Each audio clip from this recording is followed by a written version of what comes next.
Okay guys, now that we're logged into our Google account here, we're gonna now create a new YouTube channel. So you'll probably be prompted to create a new YouTube channel by default once you make a Google account. Let's say you already have a YouTube channel and you want to make another YouTube channel on the same Google account. Now again, I recommend creating another Google account before you make another YouTube channel. Make a new Google account for each new YouTube channel you make, because then it's just not putting all your eggs in one basket. But to create a new YouTube channel manually, all you have to do is first off, click on your profile picture on the top right hand side of YouTube, and then click Settings. And then once you're in Settings, you'll see a button right down here that says See All My Channels or Create a New Channel, and you'll want to click that.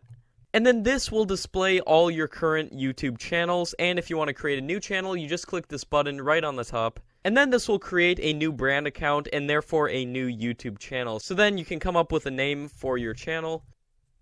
And there we go. I just created a new YouTube channel. As you can see, it is up and ready. In the next lesson, we're going to go over how to customize and optimize your YouTube channel.